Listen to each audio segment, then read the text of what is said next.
Good evening. Good evening. Thank you for coming. I'm Blackhawk County Supervisor Rich Kirkbach. And tonight I'm going to do a few introductions for you. Tonight we have joining us Supervisor Linda Leyland, who's in the back. And we have another supervisor that's running late. Judson Grant's supposed to be coming, but he's running late. So hopefully we get to see him here tonight as well.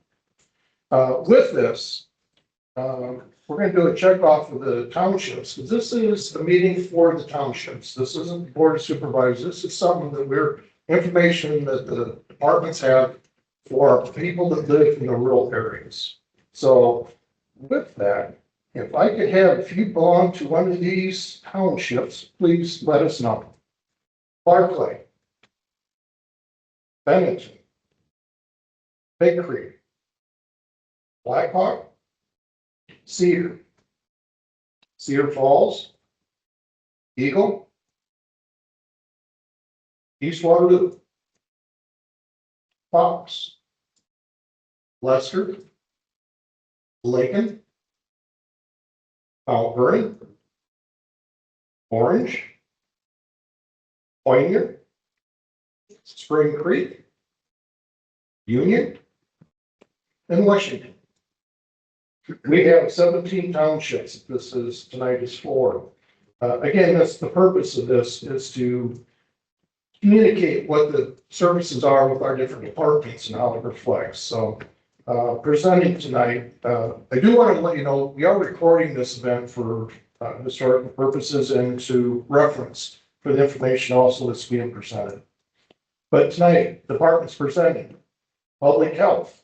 We'll be talking about private well program, water testing, wastewater, and childhood lead poisoning. Veterans Affairs, rural cemetery recognition for veterans. Roads Department, ditch spraying, dust control, 911 signs, winter operations, and our 5-year plan. Planning and zoning, we'll be talking about the process for permitting. Again, filling the roles we need for our planning and zoning. And then our auditor's office, we'll be talking about election timelines, budget process overview, and notice of training sessions coming up in 27. And then in the end, our communications gal, Gabby, will be talking about how you find some of this information for future reference. So each presentation, as presentation is being done, if you have questions, we're going to ask you to ask those questions at the end of their presentation. And then I'll be around with microphones so everybody can hear what the presentation or what your question is regarding that presentation. So we're recording this. So we want to make sure you get your voice and your question heard loud enough. The other important one, everyone should have an evaluation form for us to fill out for us. This is important to us as another item. We like to make sure the county is looking at the future subjects that you would like to hear as well, if it's not something presented tonight. So we take this information, your comments, very serious, and how we can communicate better with our rural areas. We do have a few clipboards I can pass around as you're filling out if you want to sit there, or the tables in the back as well. But please don't leave tonight without filling out one of those forms for us. One of the important items I want to make sure to bring up. We have 2 openings on the Board of Adjustments that we need to fill. And I talked about that when I was going around and visiting with the townships at their budget meetings. Those openings are still there. We are hoping that you can help us in filling those 2 roles, get people applied to fill that. At the end of tonight's event, if we have enough time, we do have a timeline, we got to be out of here. But we hopefully, if we have enough time, we can do some more open questions and answer period. May not have all the departments here that can answer anything, but if you would, we'll write down your questions on your form, and we can take that and process it to the different departments as well.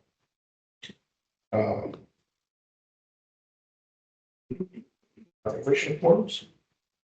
That is all I have for my part of the plan. We're going to start this thing off. Tonight, we're going to start off with the health department. So, Caitlin. Sorry. Abby's gonna Abby's picked the. Yeah, turn that on first.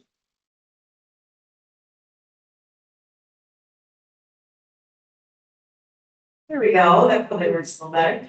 Gabby's gonna pull up the video while I do a brief introduction of myself. So my name is Caitlin Emmerich. I'm the Public Health Director for Black Hawk County Public Health.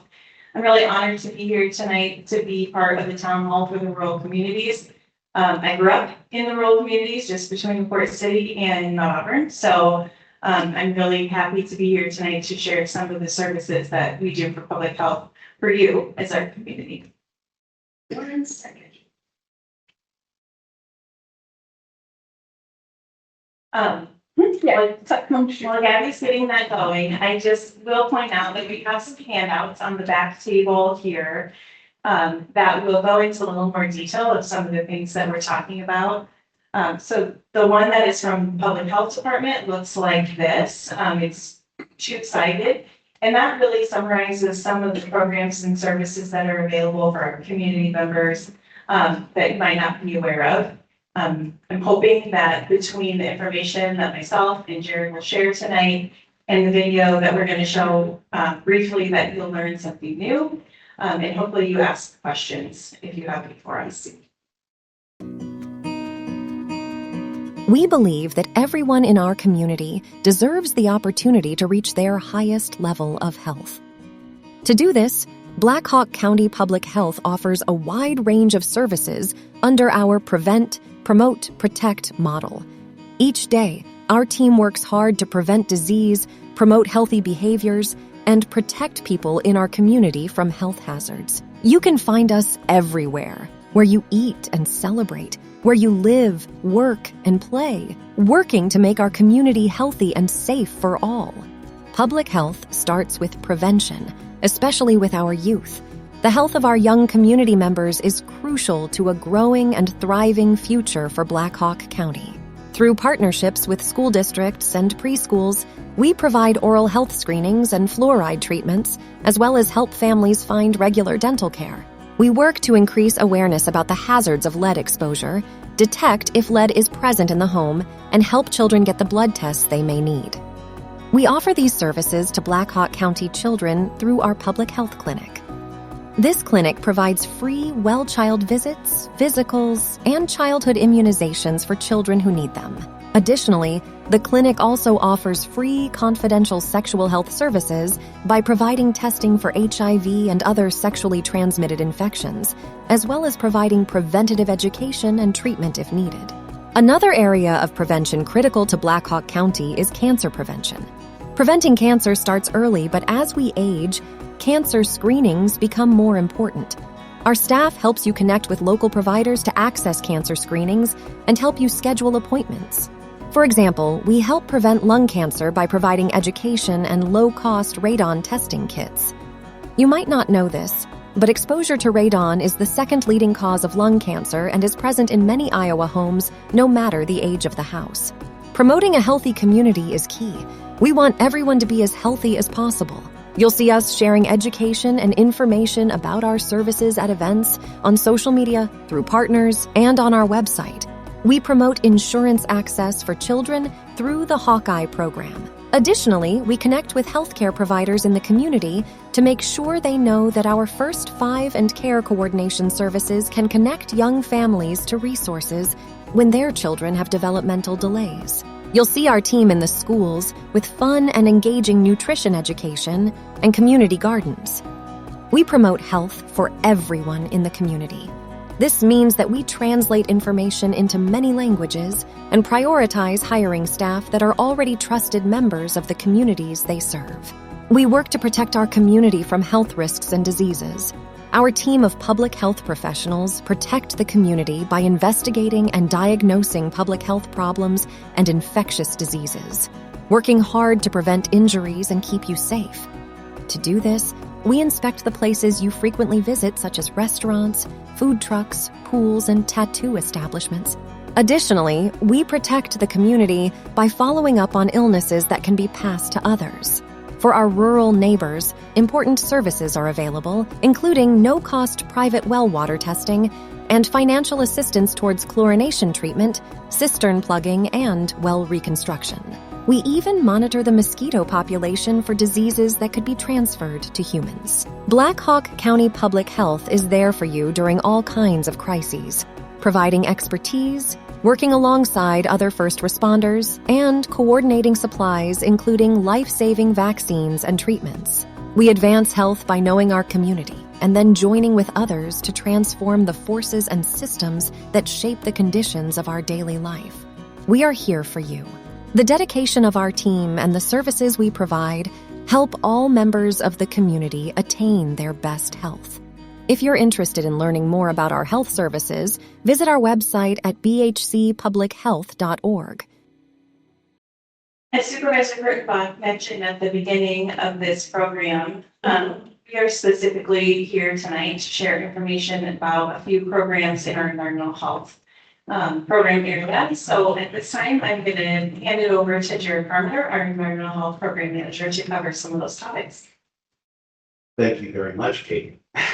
My name is Jared Carpenter. I've been the environmental health program manager for Black Hawk County the last 10 years. It's been pretty great. There is a lot that we do in environmental health across the community, ranging from food inspections, healthy homes inspections, lead, we do pool and tattoo inspections, and most importantly for tonight, we do things like inspecting septic systems, inspecting wells as they go in, and of course offering the private well grant.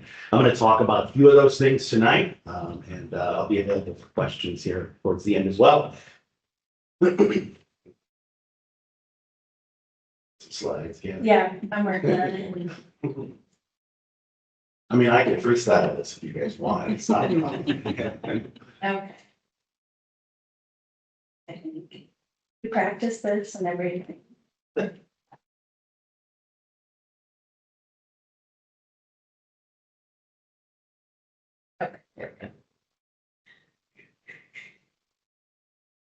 Yeah, okay. Do you want this? Yeah, that'd be great. Yeah. Actually, can I come up there? You So I can absolutely- read the slides. Yes, great. Yeah. Otherwise, I really will be freestyling. There we go. All right, can you guys hear me on this mic? Fantastic. The first one I'm going to talk about is our private well water program. We're actually through a contract with the Department of Natural Resources here in the state of Iowa. We regulate the installation for all private well water that goes to the Black Hawk. So what does that mean? It means that we have inspectors that are trained in well installation. They can go out with contractors, meet with homeowners, and they can advise on the correct depth that we might need to dig a well to. They can discuss, different safety features, things of that nature, with both the contractors and the homeowners. And ultimately, we make sure that those wells go into the ground per regulation. Why do we do that? Well, simply put, we want to protect both the homeowners, the people who have the well, and then, of course, the local groundwater as well. So I think, a lot of people have the idea that, well, it's my well. That might be your well, but you're probably sharing the groundwater of, like several acres around you as well. So we want to make sure that we're, when we do drill wells, that we're doing so appropriately and we're protecting everybody as much as possible. Private well grant, there are some cards back there should you want to take one. If you're on a well, absolutely recommend grabbing those up. The private well grant is offered, really, it's a conjunction of Health and Human Services and the Department of Natural Resources here in Iowa. They work with all the local counties throughout the state. And what they do is essentially make funds available for homeowners who have private wells to test their well water. We look at a number of different contaminants or possible contaminants that people may have. We look at nitrate. Everybody has heard nitrate in the news over the last couple of years. It has certainly become watchworded for good reason. We also look at things like coliform bacteria.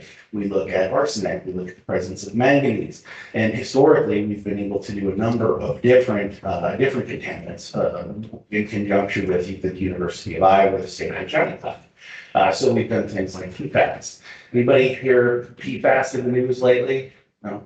Yeah, a few people. Yeah. So this is going to be something that we're moving forward with, hopefully, in this coming year. But historically, we've tested this under the private well program. Now, this last year, we tested over 225 private wells. So we conducted a significant number of well water tests in the community. As the video said, there's actually a number of different services that are available under that funding stream, right? So we can help you if your well in need of reconstruction. We can help pay for that. So we can, essentially get your well back on track and make sure that your water is healthy moving forward.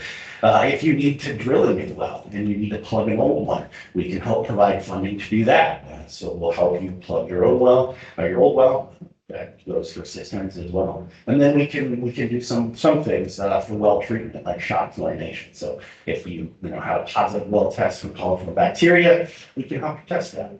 We can help you get rid of it with shock fluorination treatment.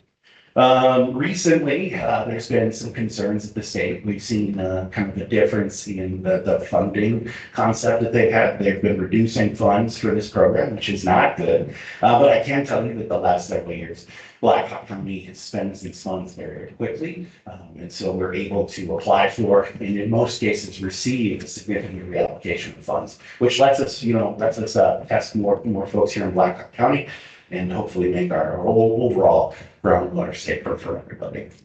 Moving into this coming year, we're really hoping that a program with the DNR is really going to take off. They've got some funding set aside for PFAS testing, and essentially we're going to look at both testing in Blackhawk County for this, specifically for PFAS, and then there's going to be some funds set aside for assistance with treatment. So, looking at things like a reactive oxygen treatment, there'll be some funds available for that too. So the private well water program is fairly significant here in Blackhawk County, and we always try to take advantage of it as much as possible.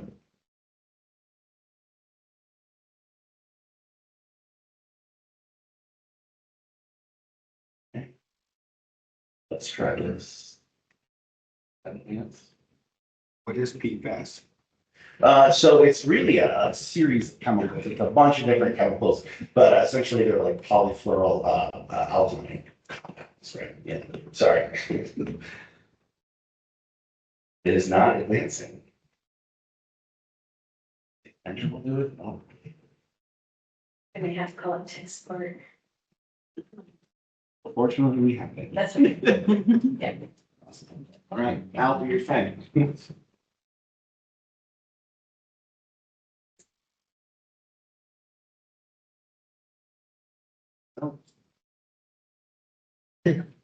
This needs his presence. All right, very good. Thank you very much, Al. Moving on, we also manage a pretty significant private wastewater disposal systems program here in Blackhawk County. What this means is that we work with private on-site wastewater treatment systems and then the contractors and homeowners that need it, right? So if you've got a septic system, ideally, we were part of the installation. Depending on how far back it goes, we might not have the records for you though. But we maintain a robust record system here. We also work. I don't know. We put in about 100 of these last year, so we work closely with both installers and homeowners to do this.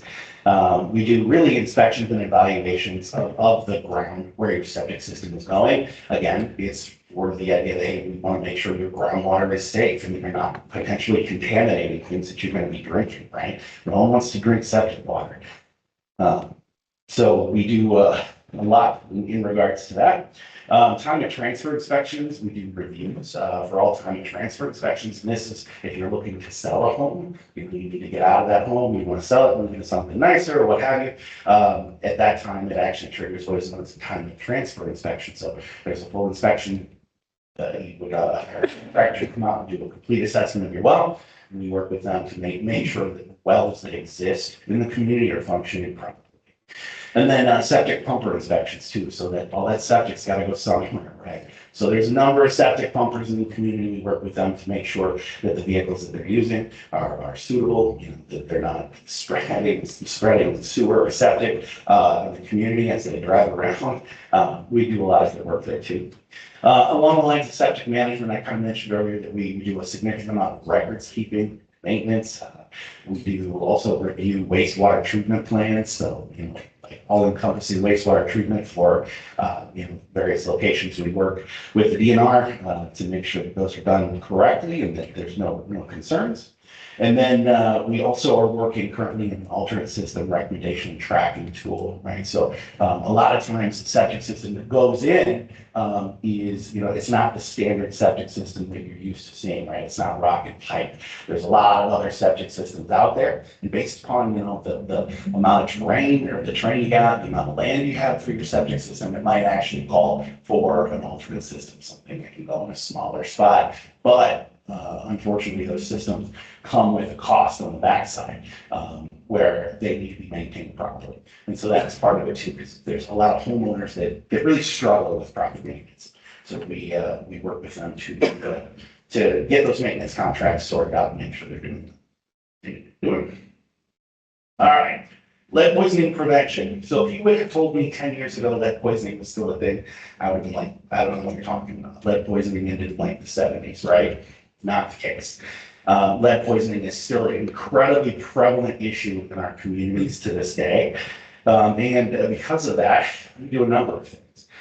Initially here, we have a childhood lead poisoning prevention program. Now, this is a program that we do with the Health and Human Services of the state of Iowa. And what it allows us to do is essentially have something of a case manager, right? Someone who can watch for elevated blood levels that we get for children who go to the doctor or they complete like a well care visit.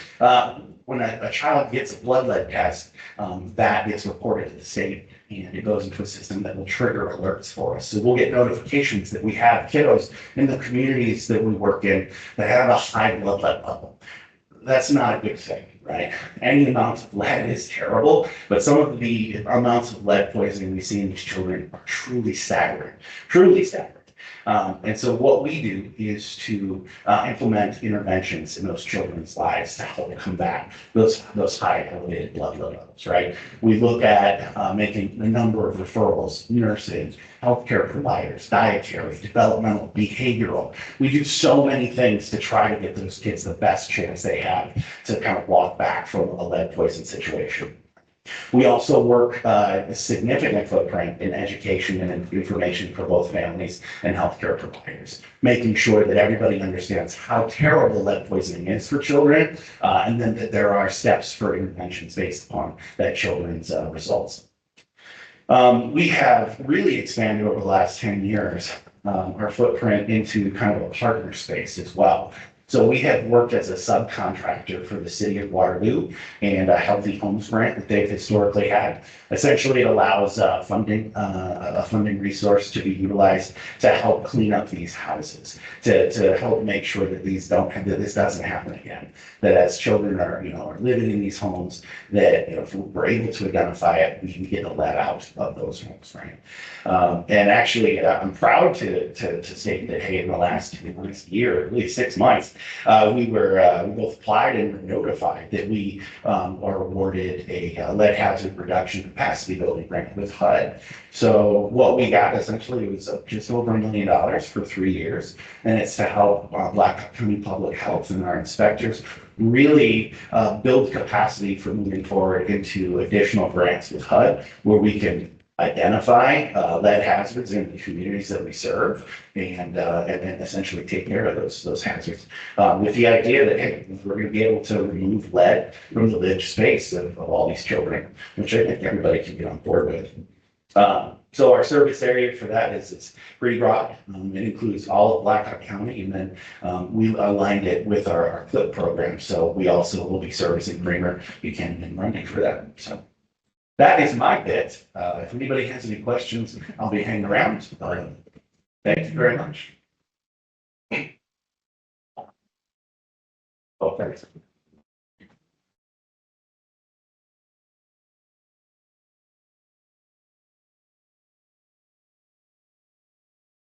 Does anybody have any questions?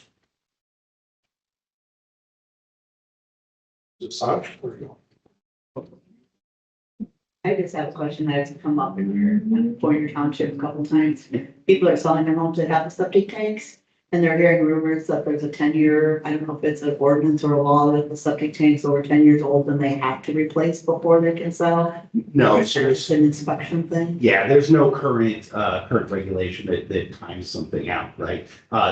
Though there's chances that a system that's over 10 years is gonna have, issues passing that time of transfer inspection. But when you sell a home, it's really tied to the time of transfer inspection. So, and what it does is it looks at the major components. It looks at, the distribution box, it looks at the tank and your leach field, right? It looks at that as separate components as to whether or not, they're functional. And if any components with that, of that system fail, then you have problems. Yeah. Other questions? I haven't had it done for quite a while, but has there been any improvement? I'm not passing judgment on anyone's artistic ability, because some of the mapping, when they sketch out, it just seems like that would really be a simple thing to do on a. Yeah, there has been. So obviously we identified the artistic issues ourselves. And we've actually been migrating it over to a GIS program. So yeah, in the last several years, we were able to get a grant to purchase some GIS equipment, and that's actually how we do our mapping. So we have our inspectors go out in the field and they do our plotting, and it all gets uploaded into the assessor's page. Perfect. Yeah. Good evening. The question I have has to do with recent stories about the rise of cancer in Iowa. How much of that can be attributed to radon, I'm not sure. I'm not sure that that's been defined yet. But if you could address what is being done locally, initiatives that have begun or that are being considered to address the rise in cancer and possibly things like radon mitigation. Yeah, thank you. That's a good question. Obviously, cancer has been top of mind for everyone. I don't think there's a person in this room who either hasn't had a friend or family member or had cancer themselves, right? So it's clear that it affects everybody. From an environmental health perspective, we kind of attack this from a couple of different fronts. Insofar as radon is concerned, right, we make kits available at cost as soon as possible, and we try to guide people into contractors that can assist them with mitigation on their homes. Now, one of the things that we don't have is really funding to take care of mitigation costs, right? And that's one thing that we struggle with, right? So we have people over the years who have tested have, levels in their home that are above the recommended maximum, right? So 4 picocuries per liter is the recommended maximum. And they just don't have money to go ahead and look at their homes, right? To actually get someone in to take maybe a more accurate test and then ultimately to mitigate the issues they have. So what does that mean for us? Well, without going too in depth with it, we really have been advocating at the state level for additional funding, additional programs to help identify radon. There's a number of things that have been done at the state level in the last few years. Namely, there has been $20,000 set aside for the last 2 years for additional surveillance and testing, and we were able to assist with getting a law passed here this last year that would require passive radon mitigation systems put in all single or double occupancy homes. With that, there are a number of other things that we try to recommend people explore, investing in their HSAs through their employer. There are some employers that will allow you to use HSA funds to move forward and actually mitigate your home. So there's a lot to still be done, but we're pretty active insofar as radon is concerned. Water quality is another obviously huge area, right? So right now we've been working with a lot of partners. We've been working with a lot of legislators as well to get pro water quality legislation pushed through. This last year, there was a so-called farm to faucet bill that was pushed through that allocated additional funding on the back end. So it looked like basically people or municipalities could take that funding and purchase better filtration systems. They can update that. So that's a good step. I would argue that we have a lot further to go with that. There's a lot of things that can be done upstream, pun intended, but there's a lot of things we could do upstream here too, really trying to advocate for better practices in farming, looking at what we're putting on our fields and what's running into our streams, right? There's a lot to be done there, I think. You want to say? Yeah. Sorry. In addition to environmental factors and contributions to cancer, there are also a host of other things. Genetics, behavioral factors, all the other factors that contribute to cancer. And so at Blackhawk County Public Health, we have a couple of programs that are not linked to our environmental health programs. So we have the Care for Yourself breast and cervical cancer early detection program, where individuals can get assistance with screening, assistance if they need that, because we know that the earlier that you catch cancer, the more successful your outcome is going to be. So that's another program that we have that links to cancer. And then in terms of working with our community partners, we work very closely with our healthcare partners, and we have in our community health improvement plan, which we won't get into today, but it's essentially a plan that we work very closely with our healthcare partners on. We actually have a plan to go through each of the top 5 cancers in Blackhawk County and do some collaborative education and awareness and what does this mean for me and how can we talk about prevention and also early detection methods for cancer. But as Jared mentioned, this is a statewide issue. We're very aware that it's a statewide issue and are also working with our state partners on how to address cancer in our county and in our state. Justin Jensen, Regional Director for Senator Joe Harrison. Appreciate it holding this town hall. It's been learn all these different things. So I appreciate the staff and elected officials. My question is a little more easy. How do they get the lead? What's the main? Yeah, thanks. It's a great question. So lead-based paint is where we see 95% of all lead contamination. That is, lead-based paint that was used, back in the 60s and 70s and leading up to that. So we see a lot of older housing stock. Waterloo, Cedar Falls has some very old housing stock. So that's primarily where we see lead entering into the communities. There's a few other sources of it as well. So there are things like spices that may have been imported from other countries that don't have stringent regulations behind it. We can also see it in lead paint on toys, certain glazes, on dishes, things like that. But I would say predominantly it is lead-based paint. It's still a problem. Any more questions for the health department? Thank you all. Keep that for time to go back and talk to tomorrow. We actually do need to use the mic since we're recording. How prevalent is PFAS in Blackhawk County? Yeah, great question there too. So PFAS is one of those that is very interesting in that it tends to be around specific sites that were industrial in nature, right? Another really interesting source is is airfields, right? So airports. So there are really trigger points for that, and even the DNR kind of tracks it along those lines. It doesn't just appear usually in groundwater. It usually has a source of contamination that's nearby. So, flame retardant chemicals that are used at airfields, airports, that's a very common source of exposure. And then there's manufacturing as well. So, it is, we do find PFAS in Blackhawk County, but it certainly isn't as common as I would say, along the Mississippi River. There is some really high levels of that. Caitlin, Jared, thank you so much for attending tonight and helping us with your information.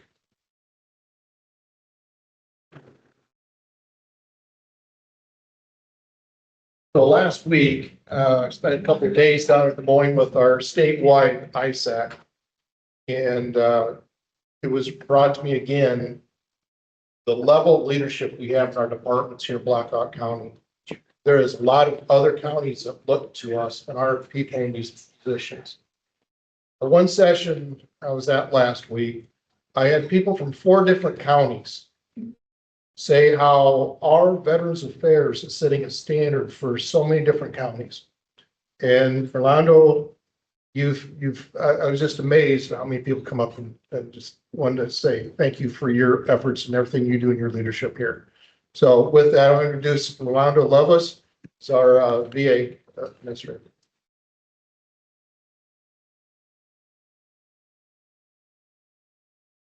He really did have to do that.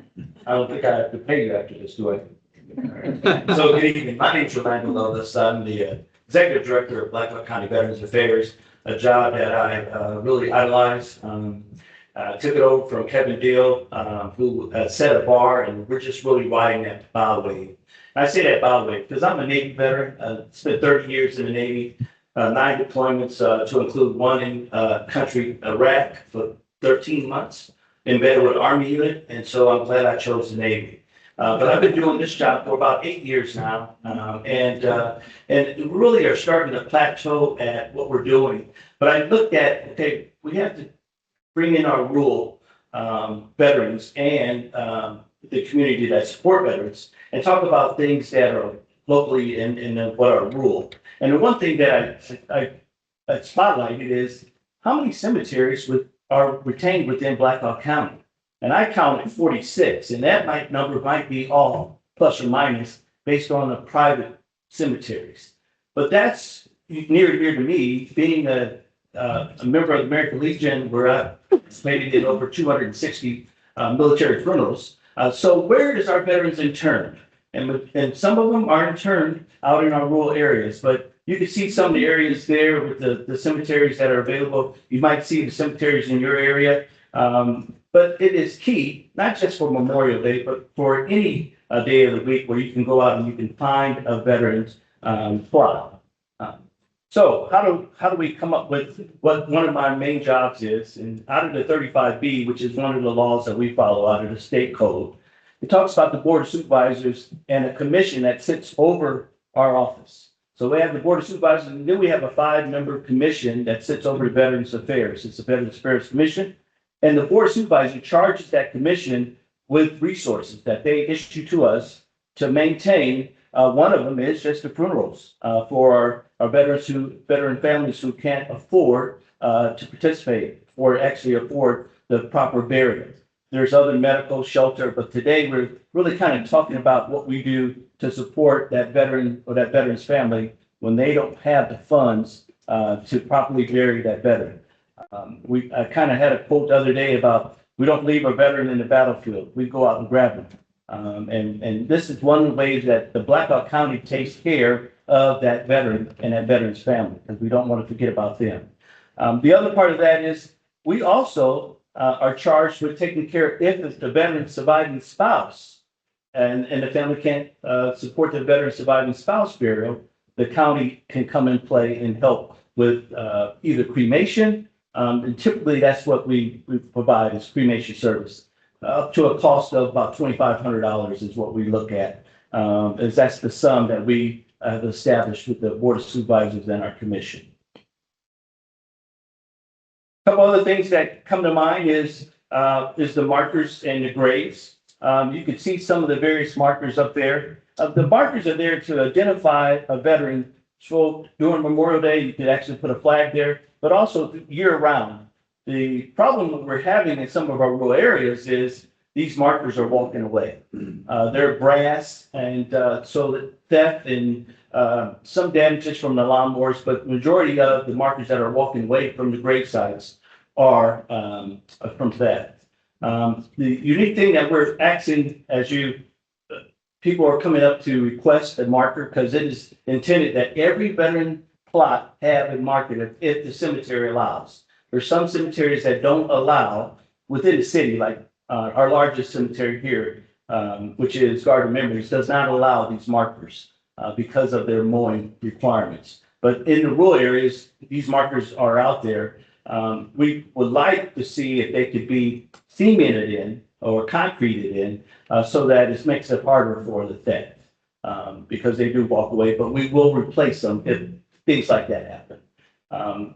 But this is unique because the county is responsible for purchasing them and issuing them.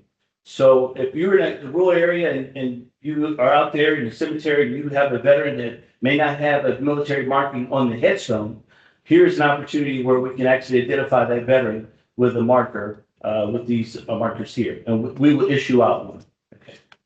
We just track it for purposes of cost and when we do our budgets on how to budget for that extended amount. Majority of the markers go out around Memorial Day, but then sometimes year round. Then I just kind of wanted to show you some of the other headstones that are available to every veteran. So again, if you're in a cemetery or you're out walking and you're out viewing a family member and you see an unidentified headstone or a headstone that looks like it could be a veteran, or there's one that just has a rock there and there's no identification there. We worked just recently with the Daughters of the American Republic with Elmwood Cemetery, and they went out and they identified all of the unmarked graves. And then they came to our office and we ordered these different headstones for those unmarked graves.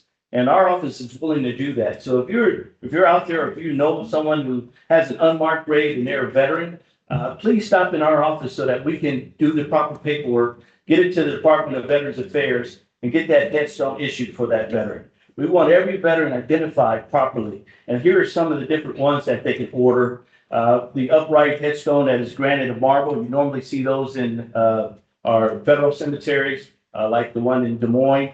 But we do have the different flat, and the bronze niche is one that can be ordered if a husband and wife want a headstone privately purchased.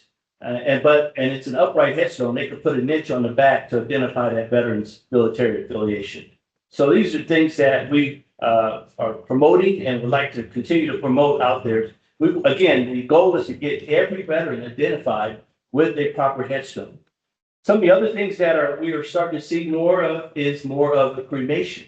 And so with the cremation, the VA has identified that, well, we might need to create an urn or a plaque to identify that because there's not a standard casket barrier. So what they came up with is these are the two, and this came into play in 2024. They have a commemorative urn and a commemorative plaque in place of a headstone. So if that veteran, if the family doesn't want that veteran to be buried by chance in a traditional burial, but want to keep the urn maybe over a fireplace or waiting on the spouse to transition and they get their cremations buried together, here's an opportunity where you can not purchase, but actually order a commemorative urn or a plaque for that veteran. This is the one that's going to get me in trouble because, as you can see, maintenance of graves in the rural areas is how do we keep the grave sites mowed? How do we keep the headstones clean? But as you can see, in 2024, they repealed where it used to be that the county was responsible for the maintenance of the grave sites. But they repealed that recently. You can see what we used to be able to do. They used to give a certain amount to the cemetery directors to keep the maintenance of the grave sites, but that law has changed. But still, it is imperative that we have volunteers that are willing to volunteer to go out, just like the Daughters of the American Republic, just like a few other organizations that are out there, going out and proactively identifying military headstones and getting that properly cleaned.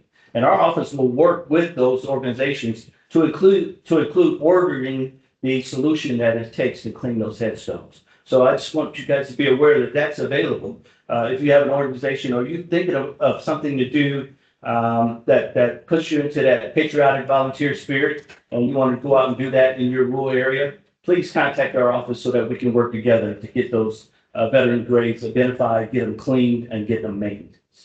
Any questions on the slide here?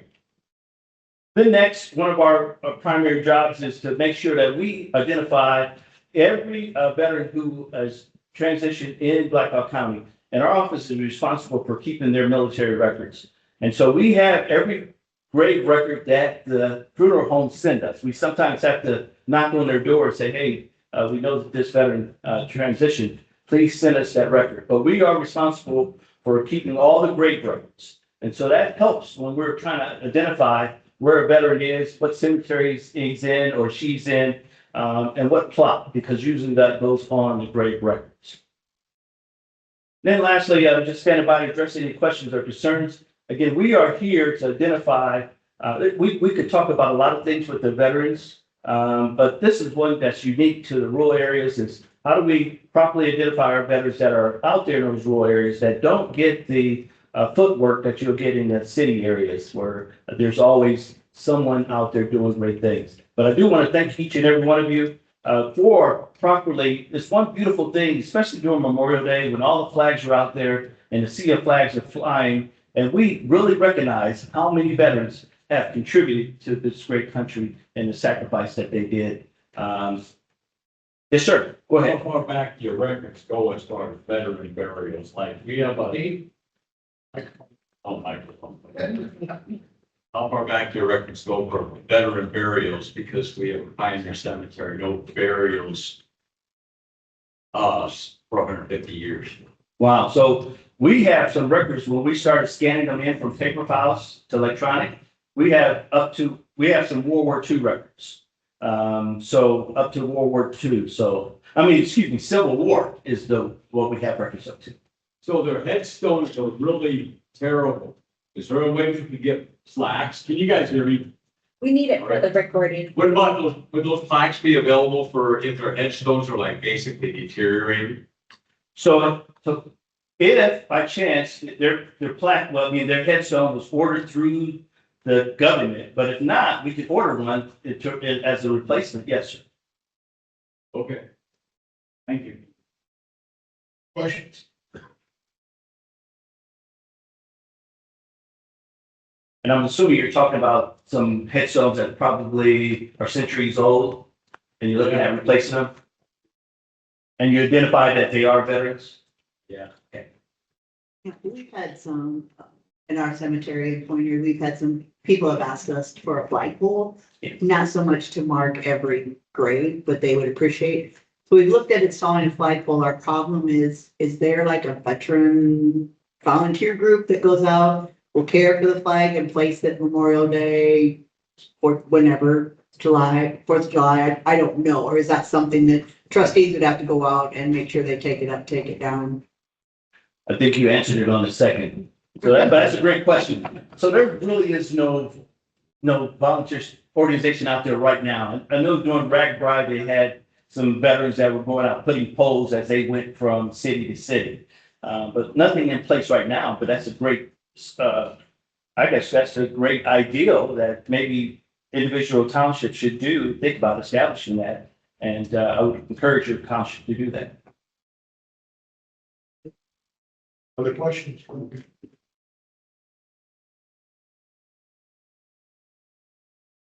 Yolanda, this may be straying a bit far from what you were talking about, but other proactive programs or proactive needs that you have to reach out into the more extreme rural areas to reach veterans. So this, like doing townships like this is a great opportunity for us. What we're trying to do is to make sure that our service organizations are aware of what we do so that the service organizations within Black Hawk County can share that in their individual rural area, rural city, rural township. That's what we're hoping is that we're touching veterans as they come into our office. We're explaining their benefits, their entitlements, but also what happens if they transition. And then to share that, that's the hope, because a lot of the foot traffic that we get in our office is by word of mouth. We can improve on promoting things like this, but this is one way to do that. So I'm glad I'm here today, and maybe we need to do this more often so that we can answer that question or identify that question. Any other questions? Thank you so much for coming tonight and being part of this. Thank you.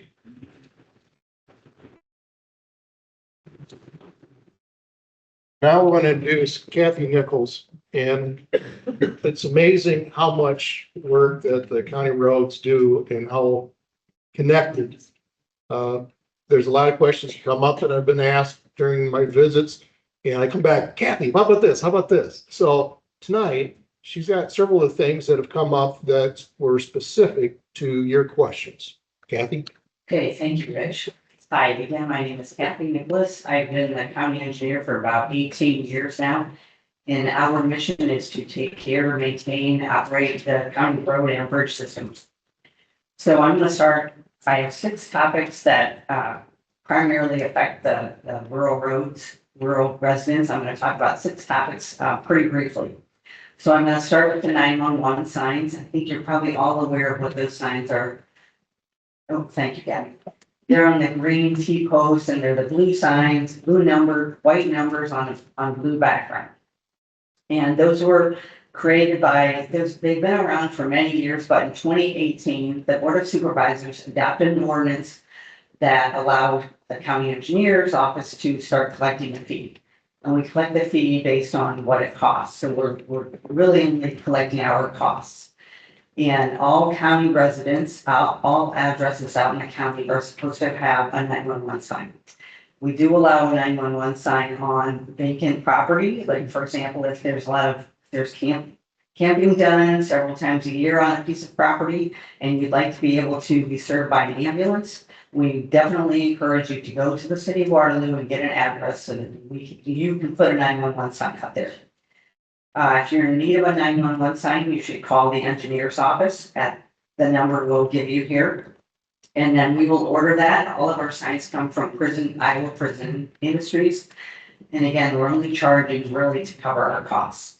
And we have a fee structure of 2 fees. It's either $25 where we give you the sign, the green T-post and the numbers, the sign, and you install it, or you can pay us $60 and we will do it all for you. We will order it and install it. It usually takes about 5 to 6 weeks because we like to have a group of signs that we are submitting to prison industries. So we tell people it might take 5 or 6 weeks.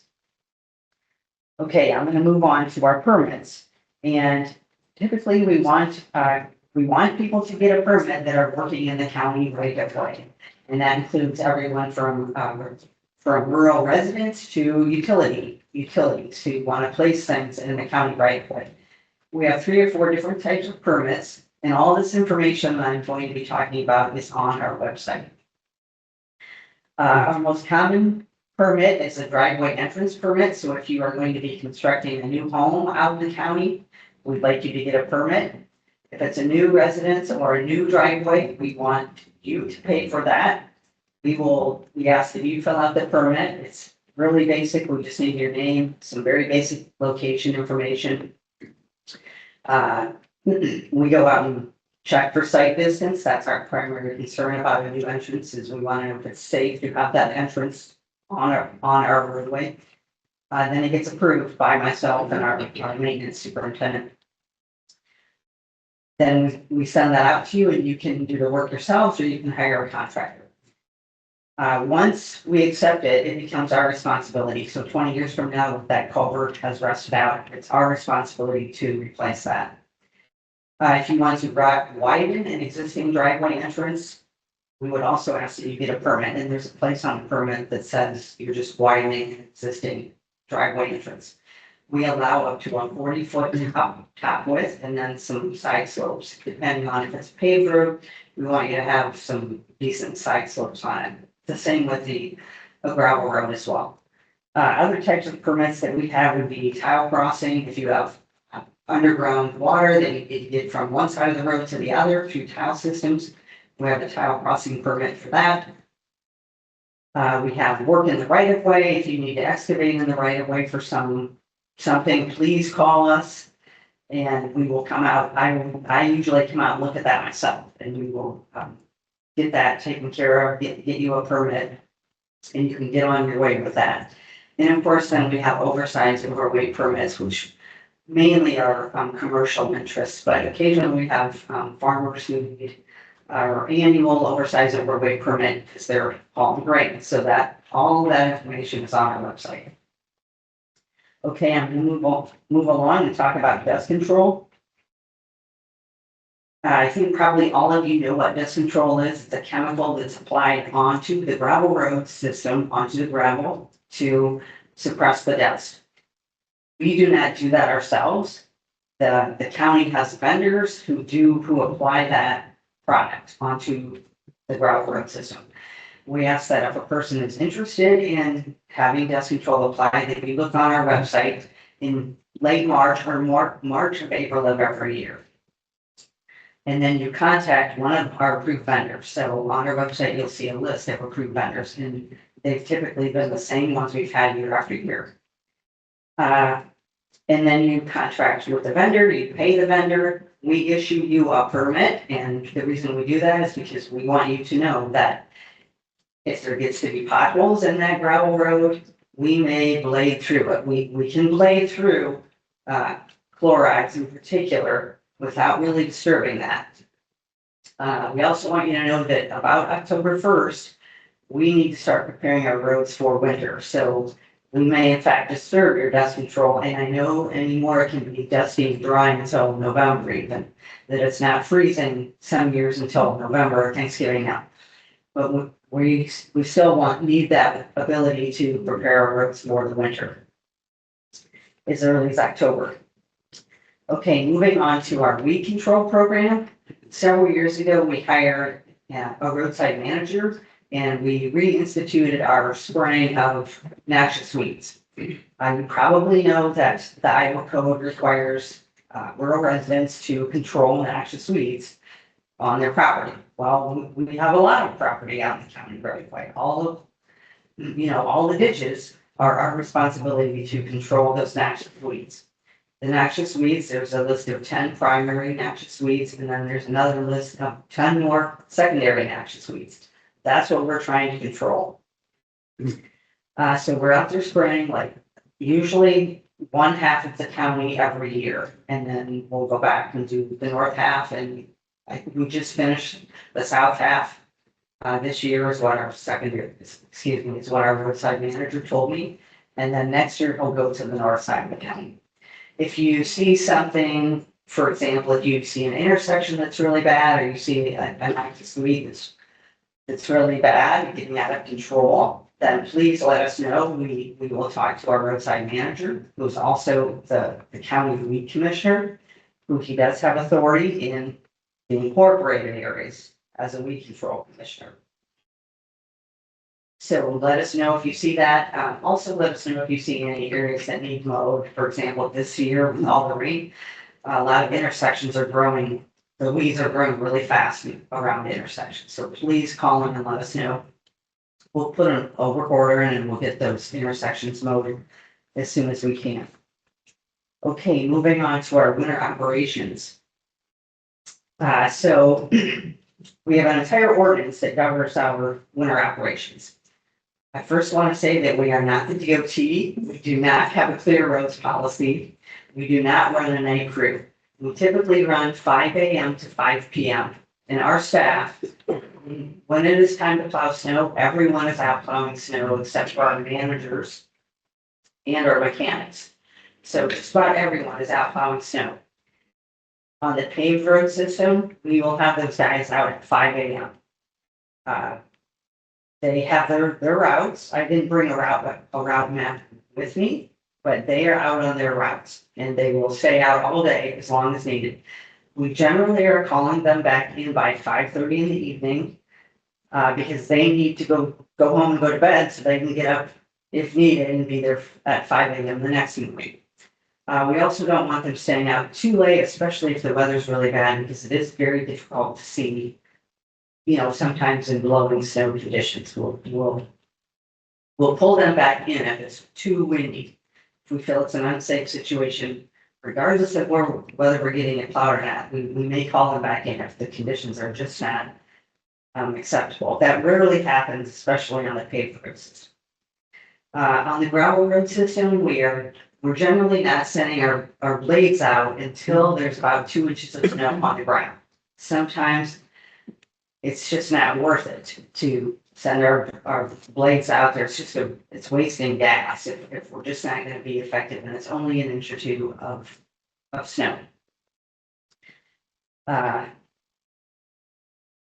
I know, please call in if we do get calls about when will the blade or the truck driver, when will the plow be through. We can look on our GPS system and see like when they will get to you or when they've been to you. So please feel free to call in with that. And see, I'm gonna keep moving here and I'm gonna talk about our 5-year plan. And this is our 5-year plan. It's sitting on the back table if you'd like a copy of this. We also have this information on our website as well. And it's color coded by year. So every year, the county engineer has to submit a budget and a 5-year plan of road and bridge construction. So that's telling the DOT, legislatures, the public, what we are going to be spending our money on in the next 5 years. So it has all of our road and bridge construction in the next 5 years. You can look at it and, see what we're gonna be doing in your area. If you have any questions about that, you can certainly call the office and we'll be happy to tell you what's going on. That's all I got. Does anybody have any questions for Ken? I do. Oh, hold on just a minute.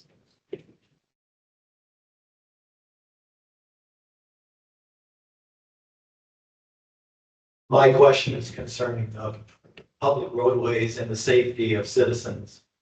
I grew up in Blackhawk County, raised my family in Blackhawk County, but now live just south of Blackhawk County, but come still into this county fairly regularly.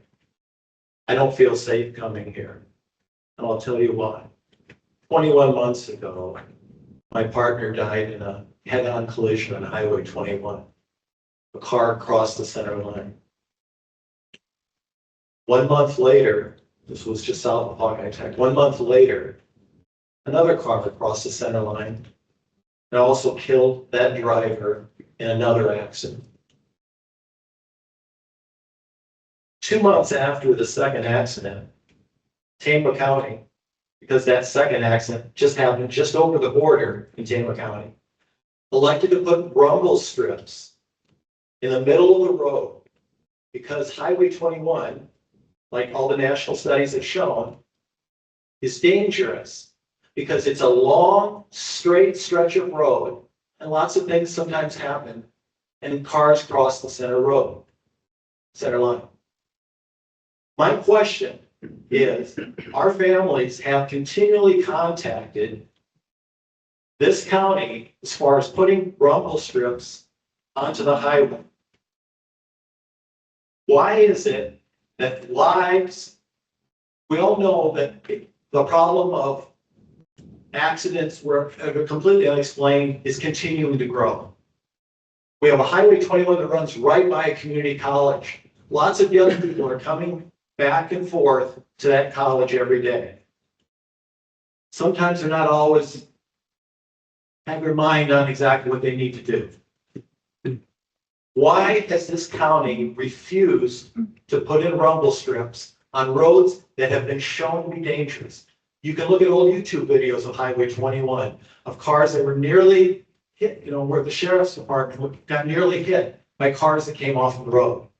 Why are we not addressing that situation? Thank you. So thank you for that question. And yes, the DOT is putting edge line rumble strips and side line rumble strips on their complete system. I believe now they have 98% of it done. We are not the DOT. We don't have the funds that the DOT has.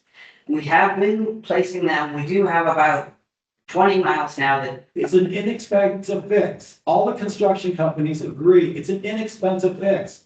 Why should all of us here, some of us that farm or whatever, have to be worried about our lives being endangered because somebody can't be alerted because they crossed the road to center line? So we are placing, we do have a number of miles now that have the edge line rumble strips on our roads. Highway 21 is the most dangerous road in the county. Right, that's a And it DOT. still has no rumble strip. Sir, It should, that's a DOT route. I just want to say, sir, first of all, sorry for your loss. So, well, we have our concerns with the DOT on other issues as well, that we would like to see more done. We do, Kathy, I said to Kathy, 2 of our transportation boards that we deal with. I can tell you, I will bring this issue up. We do have the DOT has a representative there. And we will bring this up, that you bring up here today and see if we gave them, the DOT is difficult to work with, as I've been learning the last 2 years. The needs, we know what needs are, we know what the actual reality is, what we need. However, the DOT is also restricted on funds as well. But I do know what to tell you, when we bring stuff up, it has been getting addressed. Hopefully, we'll take your concern moving forward as we can. Other questions?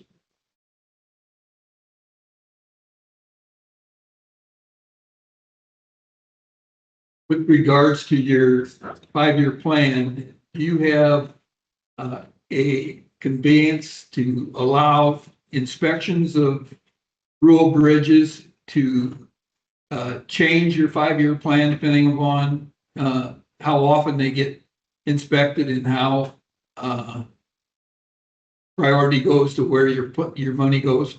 Yes, thank you. That's a very good question. Do we change our 5-year plan based on our bridge inspection? Yes, the Federal Highway Administration, there are federal rules that say we have to inspect our bridges on an average of 24 months. So every 2 years, unless it's a brand new bridge, it's under 5 years, we don't have to do it on a 2-year cycle. But normally a bridge is being inspected every 24 months, and we are able to change the 5-year plan. We can't always, it does take obviously time to design a bridge, a new bridge. So it's generally, if we have to close a bridge or low coaster bridge, we will do that, and that will allow us a few years to get it into our 5-year plans. If we can't usually not be immediately, it's best to take us time to get a permit from the Corps of Engineer, for example, as well as do the design. But yes, we are definitely adjusting as we go through our inspections. Other questions? Oh, come on, you hit me with more questions at the town hall meetings than you asked about.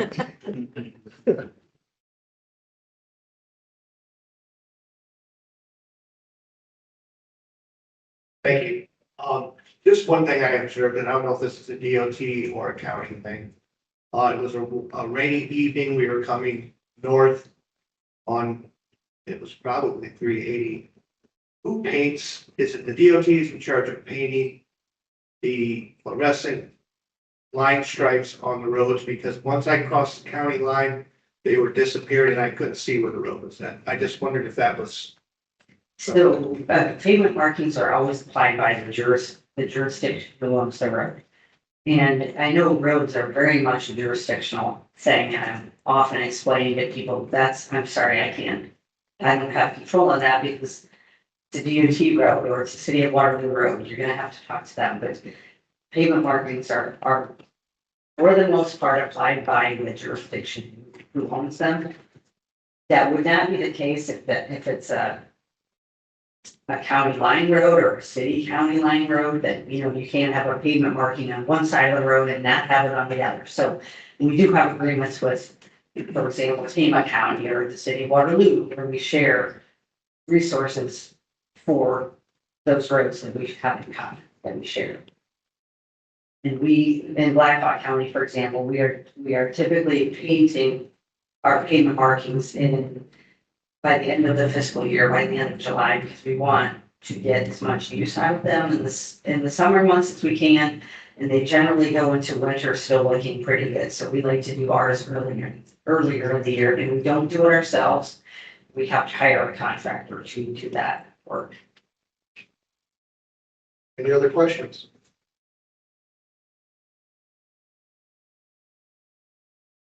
I've got a 2-part question. You just resurfaced the road out in Mount Vernon Township to the north, out in the addition out there off 63, a mile north of the Dunkerton Blacktop. Seal coated it Yes. and put chips this time instead of pea gravel. Do you know if they're going to be sweeping up the chips this fall, or will we end up with them in lawn? We've generally been trying to sweep those up about a month to 6 weeks in our residential areas where we do our seal coats. So Okay, yes, we should be out there soon, but I will put that on my to-do list. Yes. Good, thank you. And the other question is on Duncan and Blacktop to the west. There's that blacktop that goes along the backside of the west side of the airport. Who owns that blacktop, that stretch there that's probably not even a mile long? So there's a portion from Wagner Road that goes to the bridge. Well, the county owns all of it from over to Lone, to the freeway. Yes, yes, Yeah, that's all county owned. okay. I've noticed that's busting up pretty good because that's our way to go from the north side of Waterloo over to Cedar Falls. Yes, the portion east of the bridge, between the bridge and Wagner Road will be, that's in our 5-year plan to replace. Okay, thank you. Thank you.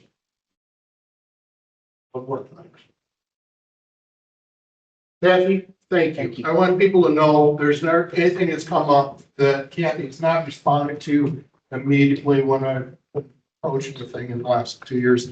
So thank you again, Kathy, for all you do for us.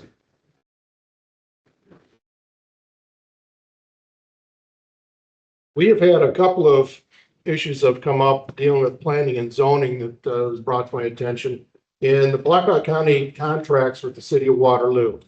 So I brought this up with Joseph. Joseph is our representative for the county on planning and zoning.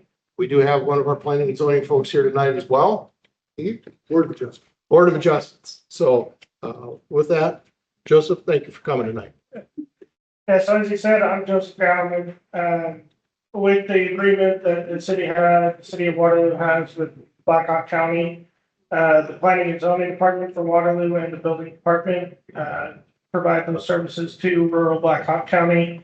So I am a planner for Waterloo and designated as the zoning administrator. So if you have any questions about planning and zoning, you can call me and I'll be able to help you. One of the most common things, so we recently changed our system earlier this year. Building permits can now be applied for online. If you're a homeowner doing it, you can still come in and we can help you do that. You can still pay in person, but you can also apply online if you want to do that from home. You can pay online. This is a screenshot of the different permits that we have for Blackhawk County. Some of the things I'll call out.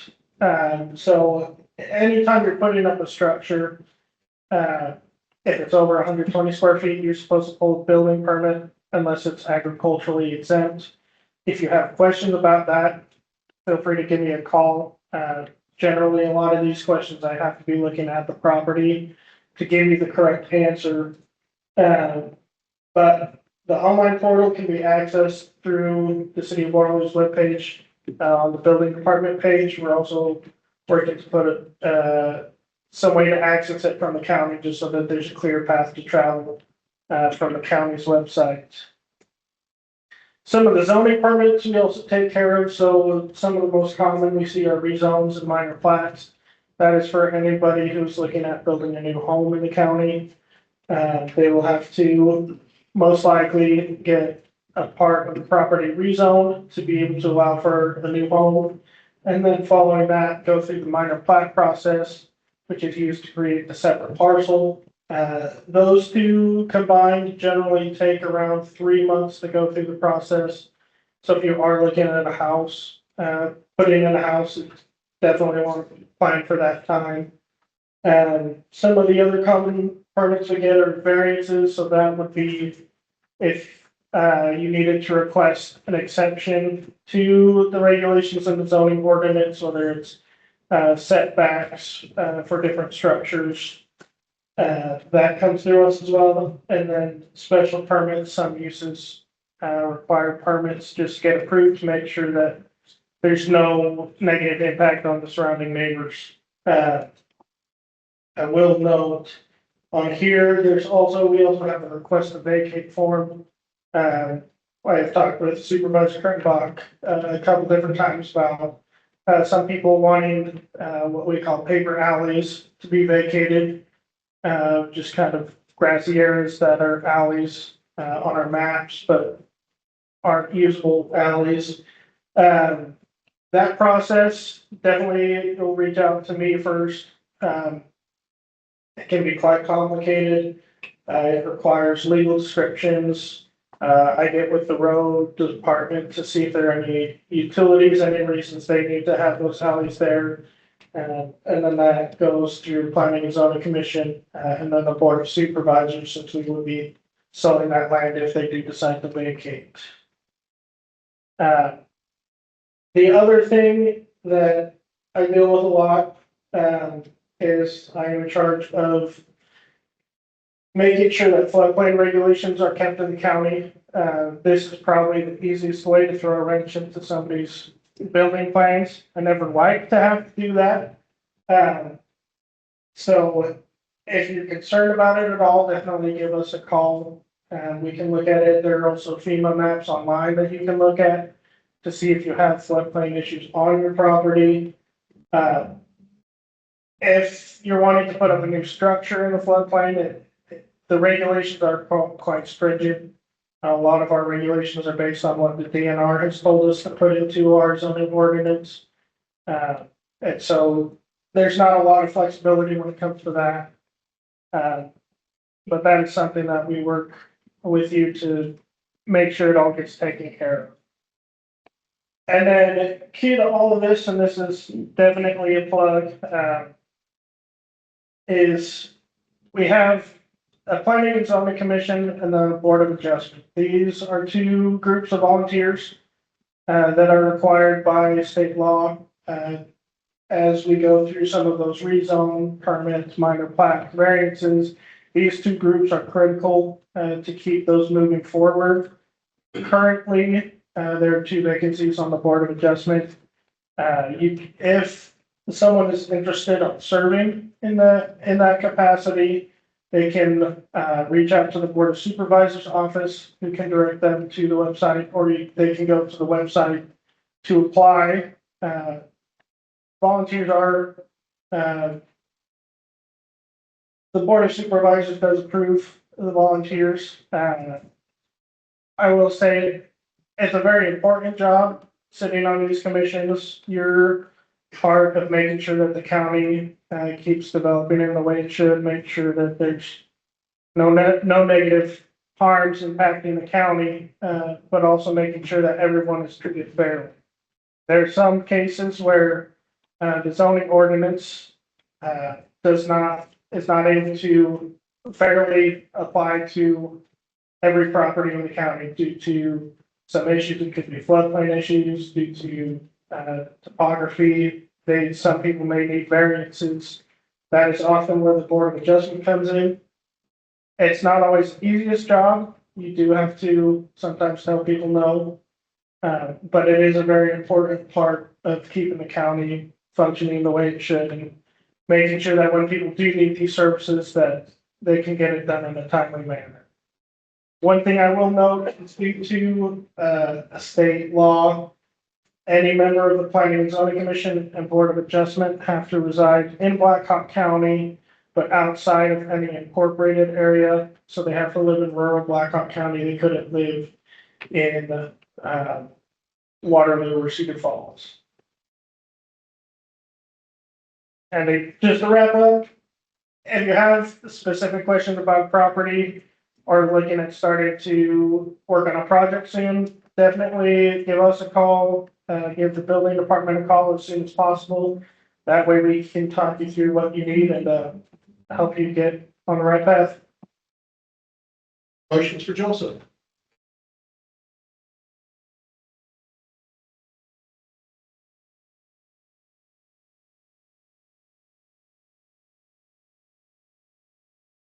Yes, does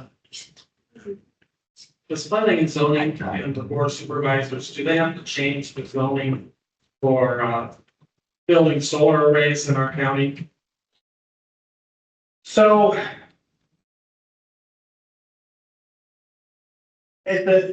are you talking about like large scale solar projects? Yes. So right now, the county does not have a specific regulation for those.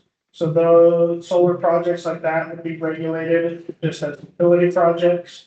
Those do require approval through the Planning and Zoning Commission. And then I believe the Board of Supervisors right now, they aren't required to change the zoning, but going through that process is, it's a public process, so notice would get sent out to people around. So there would be a chance for people to come in and comment on the project, bring up their concerns or comments about it. Okay, thank you. Other questions? Thank you, Joseph.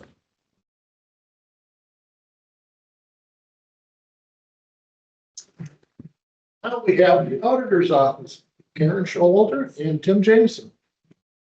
I see we're saving the best for last. Good evening. My name is Karen Showalter. I'm the Blackhawk County Auditor and Commissioner of Elections. I have a few slides I'm going to share, and I'm going to turn it over to Tim to also share a few slides. I know we don't have much time left, but we'd like to share some of this information with you. I know our slides are really geared towards township officials, so just out of curiosity, who is a current township official? Excellent. So hopefully this information is just in general interesting to everybody in the room, but our slides are geared towards you all. So if you all don't know, we have a general election coming up here this fall. Most of you are going to be on the ballot. I also do see a couple of our precinct chair people, so thank you for being here and thank you for your service. So you guys can probably speak to this slide better than I can. But here are some election deadlines to be aware of. The filing deadline today, actually at 5 p.m. was the filing deadline. We did get a few right there at the end, like we always do. But so now that the deadline has passed, so the general election ballot is set for all of our candidates running on the November ballot. Here are a few dates and deadlines to be aware of. Yesterday actually was the first day that we can accept absentee ballot requests for the fall election. Those ballots will not be able to be mailed or available until October 14th. That window now is 20 days before election day. I have recently moved into the auditor's position. I just got elected in 24, but had been serving as the elections manager in the office for 8 years prior to that. I only say that just because when I first started, we had 40 days. But now that work is now down to 20. So first day ballots are available October 14th. The last day that you can request to have a ballot mailed to you is October 19th. So a small window there. So if that's something that you or your neighbors or friends, family want to do, I strongly encourage you to get those requests in sooner than later. Let's see, November 2nd. So when I said absentee ballots are available, I get asked this quite often. Do we always have voting at the courthouse, or is that just for general elections? No. We always have voting at the courthouse, no matter what election it is, big or small, special or regular. So we always have voting going on at the courthouse. Ballots, like I said, are available October 14th, and then you'll be able to come to the courthouse if that's something that you want to do, all the way up until Monday before election day.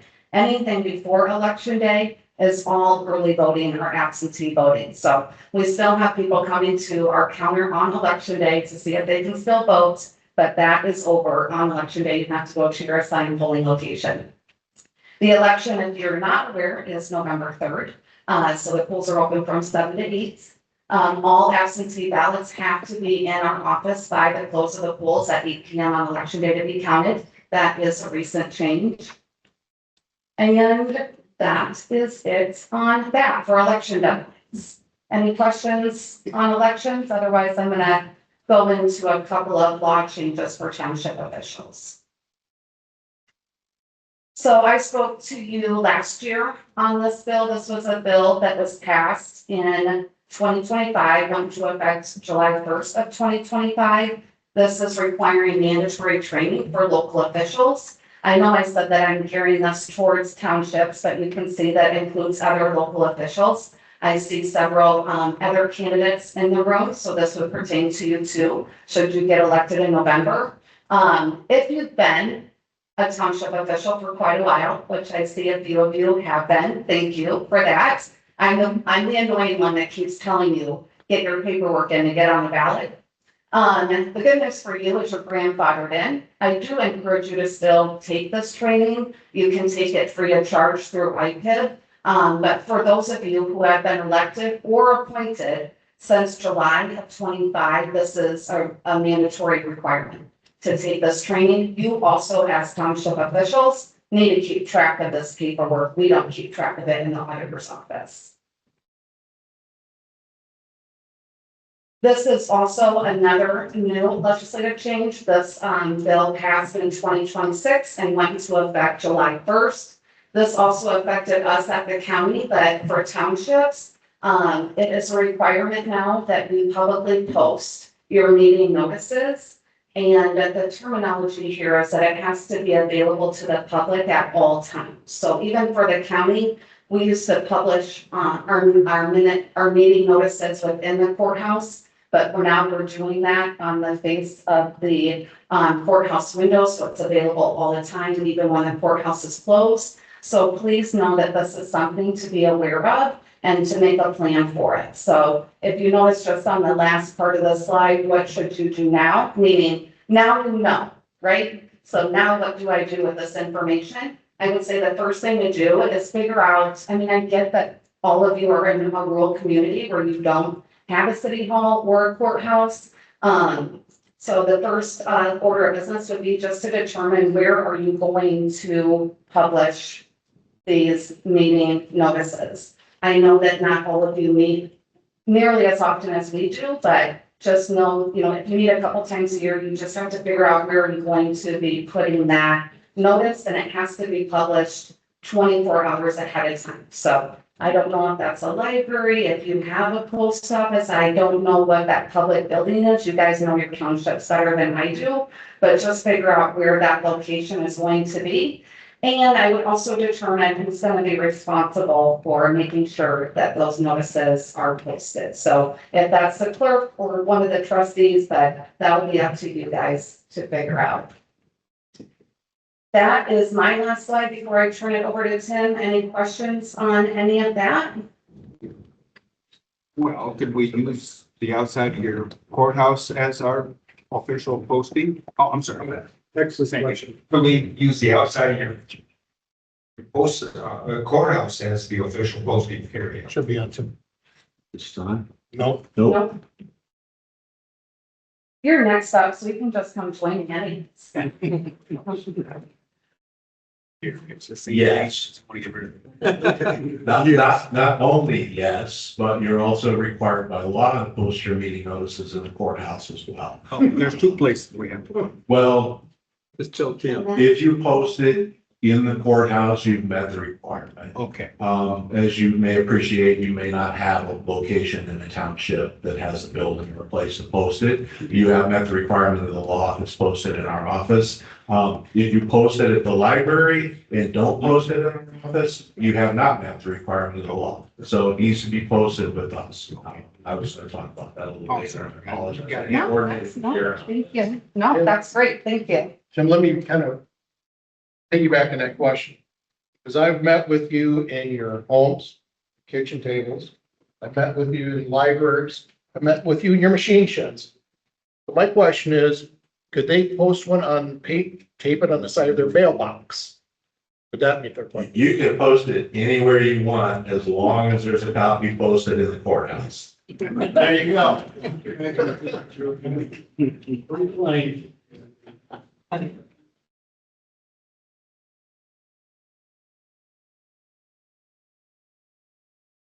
When I first became a trustee, there was a training session held at the courthouse. So I totally missed the whole training. Is that something online that's done? No, you don't need to worry about it. That's something Tim's gonna cover. We're planning to do that. We're waiting until after we see who gets elected in November.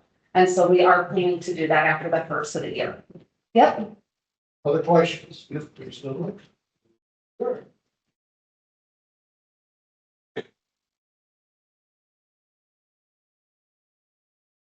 So, military, with these transitions, like the Forstall's been out there forever.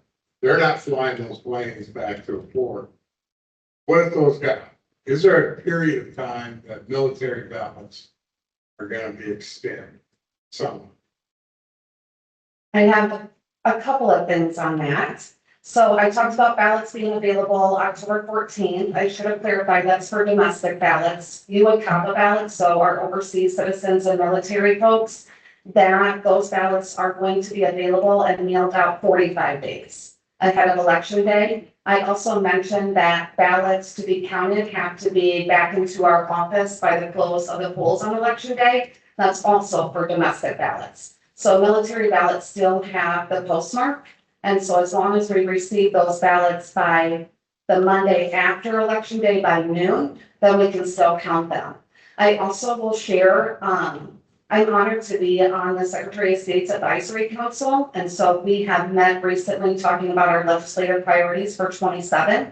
And I'm happy to share that both the Auditor's Affiliate and the Secretary of State's legislative priorities are aligned, which is very exciting because I can't say that that happens every time. But one of the priorities is to allow all of our military folks to be able to do that through email. And so that's not the case right now. The only email ballots that we can accept are the ones that are in imminent danger. So this would open that process up to everybody serving. So I'm excited about that.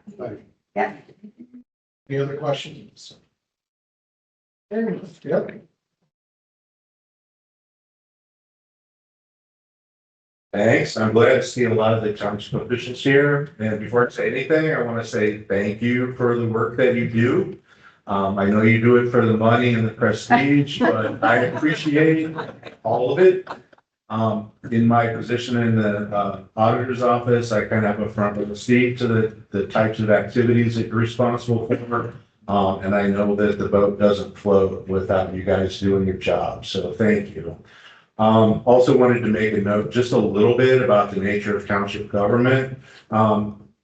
Townships are administrative subdivisions of Blackhawk County. That does not mean that Blackhawk County can tell you what to do. The Iowa Code tells you what to do. Your voters and your taxpayers tell you what to do. There are some limited instances where the county does get to have a say in what you do.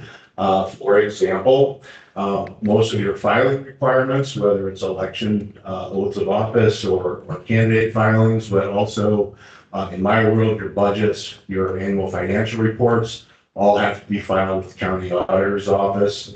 The Iowa Code requires your meeting notices to be posted at the courthouse. The code allows county supervisors to set your pay rates and to pay you, and I'll talk about that in a second.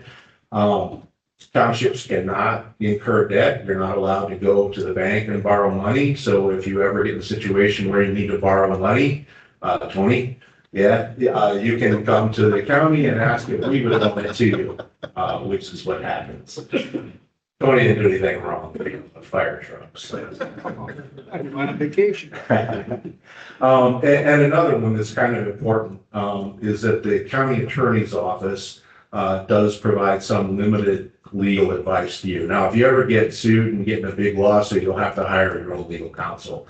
But if it's just general information about property laws or some of your responsibilities, some cemetery operations, things like that, I can kick you over to Mike Trinan, assistant county attorney, to try to get those answered. So, and that's all spelled out in the code.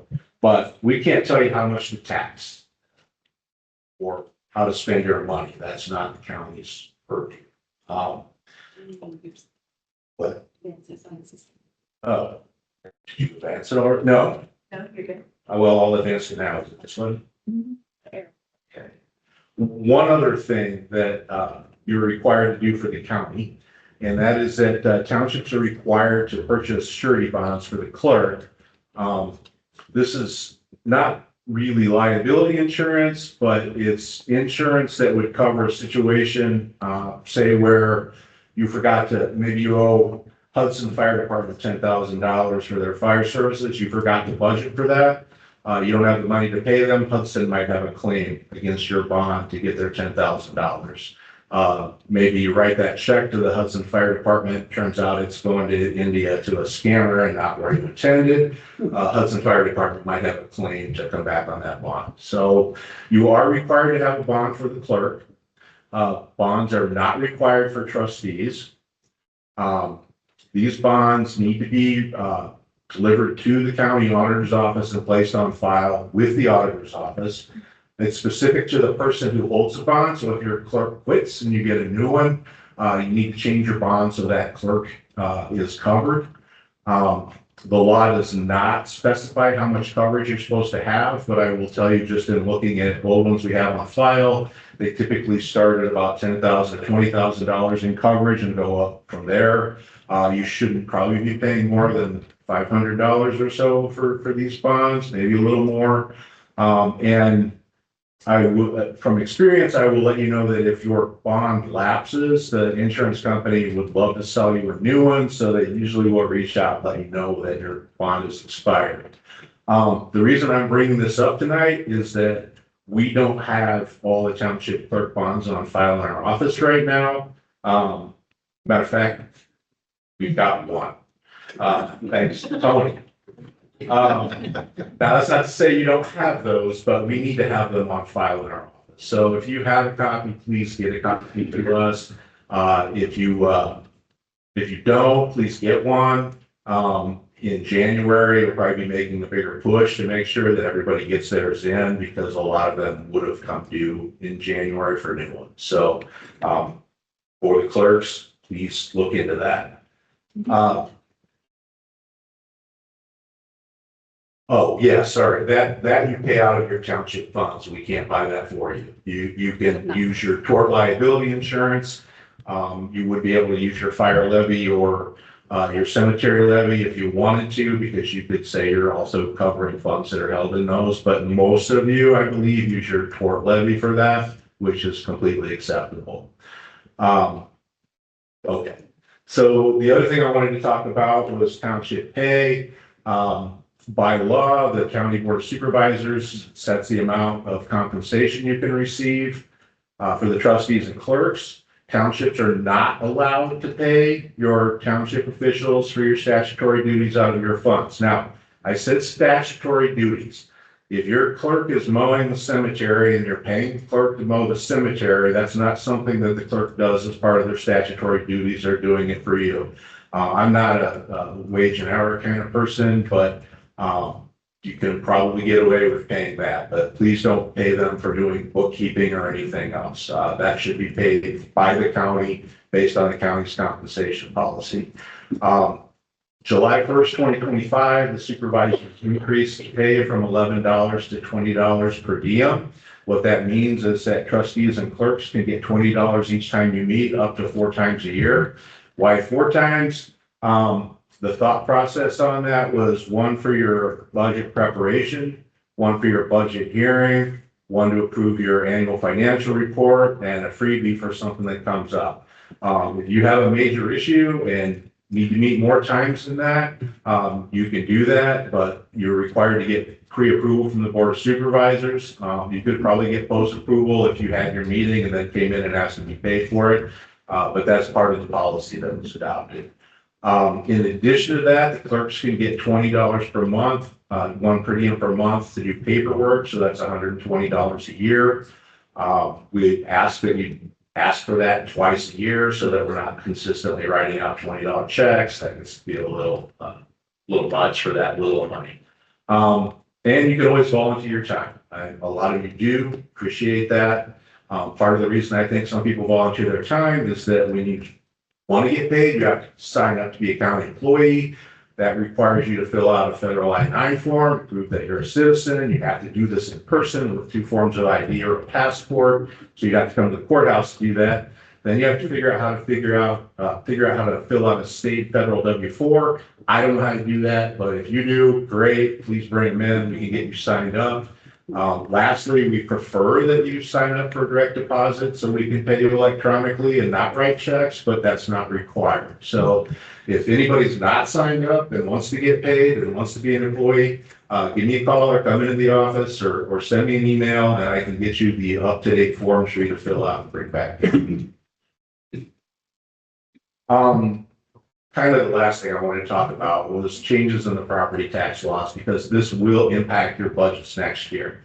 Senate File 2472 was signed by Governor Reynolds on May 18th. It changes a lot. There's limits on how much you can tax, limits on how much you can spend. There's not for townships, but there's limits on the kind of debt you can issue. There's changes in credits for homeowners. There's tax and income financing rule changes, reductions in state funding to township, cities, not schools, but all the other local governments. And then there are even assessment process changes. This is 75 pages of single type text, and we've still been working through it to try to figure it all out. I don't want to be alarmist at all, but it's more than likely your ability to raise funds for the services you provide will be less or curtailed to some degree next year. Part of the reason is the homestead credit, and I'll try to explain this really quick. The homestead credit right now, as a property owner, if you qualify for homestead credit, meaning you live in your house, you own it, you live there at least 6 months a year and you pay Iowa income taxes, you can sign up to get a homestead on that property. And that gives you a savings on your tax bill equal to $4,850 of value times the tax rate. In Blackhawk County, that would range from about $130 off your bill in the unincorporated area where the tax rates are lower to $220 off your tax bill if you live in the city of Waterloo where the tax rates are higher. And currently, because it's a credit, the state is sending us money. They give you the break, they send us the money, so the city, county, school district, townships all get reimbursed for that because it's a credit. Next year, it's not a credit. That goes away completely. That's gone. You won't, it just disappears. And they've replaced it with a homestead exemption. That's going to be better for the homestead holder because that's equal to 10% of the taxable value of your homestead, but the minimum is $5,500 times the tax rate. So that's better than $4,850 times the tax rate for the homeowner. And if you've got a nice house, it can go up to $20,000 off of your value. So that $130 that you're getting could go to $400, or if I do my math right, up to $600 that you could save now off your tax bill. The downside for you as township officials setting budgets is the state's not going to reimburse you for the revenue that goes out the door with that. So we'll have more information closer to when you do your budgets, but I'm just trying to give you a little bit of heads up. Things might be a little tighter next year. The other thing that's going to happen with that law that will impact your budgets, well, let me back up. That reimbursement for the homestead credit, they're not going to take it away entirely all at once. They'll give you 2/3 of that next year, and they'll give you 1/3 of that the following year, and then it goes away completely. So they're kind of phasing it out, easing you into that. The other thing that goes away is the 2-tier commercial industrial tax replacement. That is usually pretty minimal for township budgets. What that means is, as a homeowner in residential property, you pay taxes based on 44% of your value this year. That's the rollback. So if you have a $100,000 house, we tax you as if it's worth $44,000.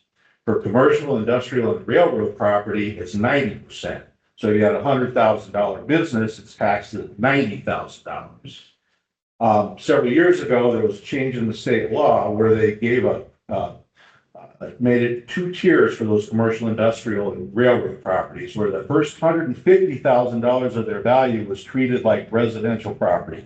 So $150,000 gets the 44% rollback, then the rest of their value gets the 90% rollback. And what they did was reimburse the local governments, townships, cities, counties for the difference. That reimbursement fell to 80% last year. It goes away entirely next year. You won't get that. But again, it's not like townships get a ton of that revenue anyway. You don't have a lot of commercial property. Union Township excluded. I don't know if Tom Bonnie's here, but Union Township might feel it a little more. The final thing is that you all have what's called rate limited levies. So your fire levy is limited to 60.75 cents per thousand. That's limited by law at a rate. Regardless of what your rate is, you won't be able to increase it more than to generate more than 2% more in taxes for that particular levy next year. So if your fire levy was generating $10,000 or $100,000 in property taxes, you could only get $102,000 in property taxes from that levy next year, regardless of what happens to your property values. So those limits will come into play as well. Again, we're still waiting for some information from the Departments of Revenue and Management to work through all of these. And by the time we get around to you guys need to set your budgets, we'll have much better information on how these will impact you. And we'll make sure you know those before you have to make decisions on your budgets. Well, here's just an example, picking on Pointer or highlighting Pointer Township.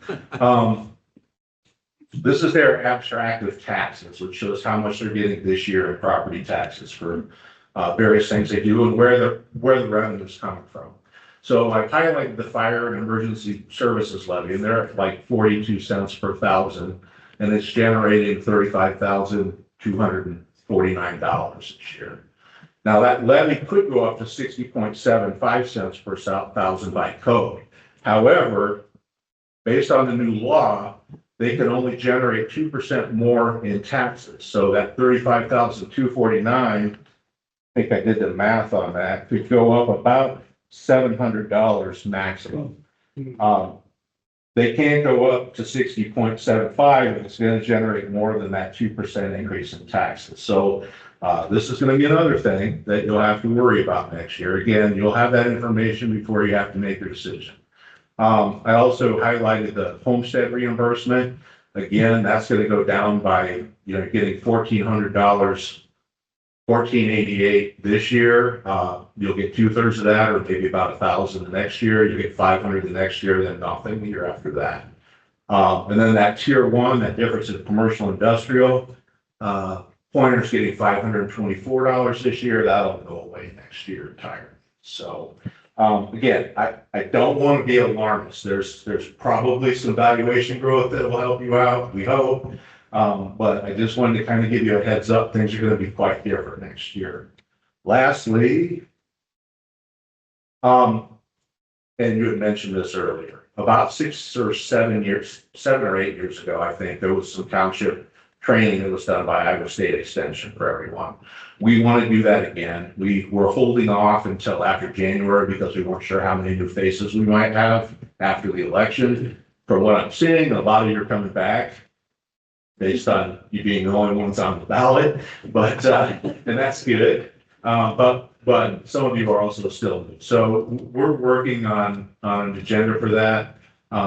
I'm sometime in the winter. I know that's not ideal. Well, maybe it is for folks that do farm work, but weather-wise, it's not ideal. But we're hoping to do that sometime maybe in February. We need to do it before you set your budgets, but after we get the information from the state that we need to help you.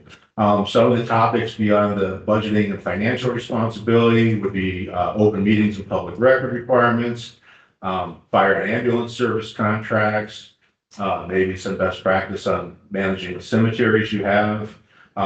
Fence viewing, I don't know how to view a fence. I don't know if any of you have all viewed a fence or what that entails, but hopefully somebody that knows how to do it can come in and talk about it.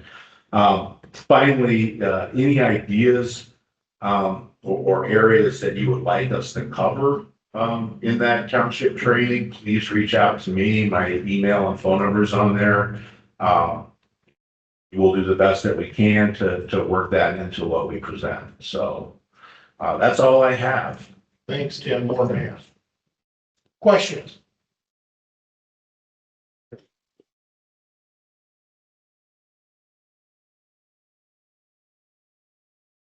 All the way to the bank. I don't know if I want to hear this one. Okay, on your, if you could go back to your Pointer application. Maybe. Okay, so you got a total of 57,116 or fine. Yeah, total tax rate. Okay, so fire and emergency is what we're really limited to 60.75. Correct. Cemeteries on top of it. We can no limit on cemetery. So cemeteries, again, I'll do this in the township training, but since you asked. Yeah. Cemeteries, you have two tiers there. If you own the cemetery, if the township owns the cemetery, you have no limit on what you can tax for that cemetery. Okay, so that's what my question is. So let me real quick, if you don't own the cemetery, and plenty of you have cemetery associations that you help fund, there is a limit on that. I think it's 0.0675 cents per thousand or under 7 cents per thousand. So there is a limit if you own the cemetery. Okay, we own the cemetery. Or I'm sorry, you don't own the We cemetery. own the cemetery. Does that 2% increase go against that? No. But I want to emphasize too, you can't take money that you tax for your cemetery and spend it for your fire department, vice versa. That's not allowed. So you need to keep those separate. More questions? Out of all the questions you hit me up, are these for Tim now? I covered it all, Rich. All right. Thank you, Tim, Karen, appreciate you coming. Well, we're gonna finish with Gabby, is there's times where I'm gonna ask, where do we find this stuff? Where do we find this information? So that is our Miss Gabby. Yeah, and this will be short, I promise you, and Karen is right, best for last. When you came in, I tried to get everybody a couple of handouts. One of them is kind of an after event summary. We'd really like to know what was beneficial to you, what you learned, maybe something new. This is all because of the questions that you've given, in the past few months. And so if you still have questions on something, that we'd like to know that as well. And then, and then something you'd like to know more about, same thing. We would like to just know that so that we can get that information out to you, maybe have another town hall, but just kind of get you that information. One of the things that I do is a lot of the social media, press releases, that sort of thing. So I'd like to know how you get your information, because we will be out on events, people will say, well, I didn't know about that, I didn't hear about that. And so if we know where people are getting their information, we can make sure to get the information there where you're getting it from. And also I'd like to just know if it's easier or difficult for you to get that information. So that's all right here. And then that half sheet of paper, we wanted to make sure that you knew how to get a hold of the public facing departments in Blackhawk County. So that's on this side. And I believe we're celebrating the 1-year anniversary of launching our strategic plan and our mission and our values. And so that's on the other side. We've been working hard on that all year. And connecting with us, that's on the screen here, but it's also here. Our website, public meetings, on our website, if you go to the agenda center, you can see the agendas for most of our public meetings. The phone numbers here, but emails are on our website. And then I really encourage you to follow us on social media. We have, I believe, somewhere around 20 social media accounts. So whatever your favorite platform is, Facebook, YouTube, Instagram, LinkedIn, whatever. If you search for Blackhawk County, you'll probably find a few accounts. And if it's something that interests you, we'd love to have you follow us. So that's all I have. Thank you, Gabby. Yeah. And again, we want to thank you. We are very blessed with our staff we have in Blackhawk County, as you've seen tonight, very knowledgeable. They're there for you. Big thing was trying to make sure you know how to get in touch with them if you have any questions. And I want to close with my thanks for you allowing me into your homes. Like I said, meeting at the library, your dining room tables, your machine sheds. It's been an honor for me to get to know you and share this, these moments with you and bring these folks tonight for you, for your needs. Thank you. Thank you for coming.